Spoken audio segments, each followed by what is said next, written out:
Canola is very similar to wheat as far as management styles and farming practices. It gets planted in September, and I was told hopefully harvest it in the end of June, but we're standing out here and it's the end of July, so that might be a little different, but we'll see. It's only 1 year. You got to do something for 3 or 4 years before you really know what you got. You got to average it out.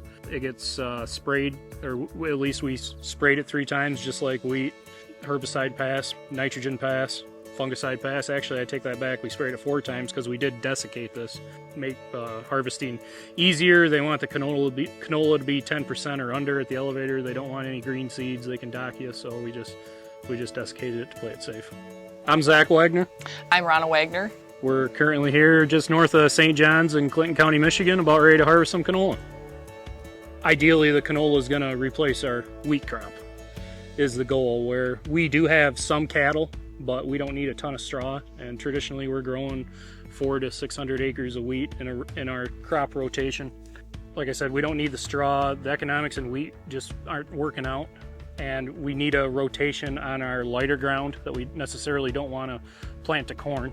So I thought, well, give the canola a try, and we attended a few grower meetings and made an awful lot of phone calls and talked to a couple agronomists that we work with and everybody else in the neighborhood, and no one really said it was a good idea, but heard a lot of horror stories in the 80s and 90s that they tried it and it didn't work out too good, and everyone says, oh, you better be chasing your combine and trucks with a roll of duct tape and yada yada yada, but I think the machine tolerances have changed quite a bit too.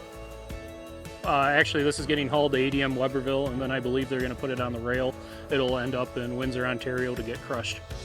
And it'll turn into, they'll have oil and canola meal. Canola oil like you buy in the store. Yep, and then canola meal, which is used for livestock feed.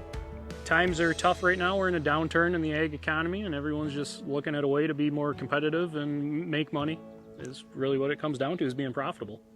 And here in Michigan, we're kind of at an ideal location with a crushing plant just on the other side in Canada. So we're logistically, it's a lot more economical for us to grow it here.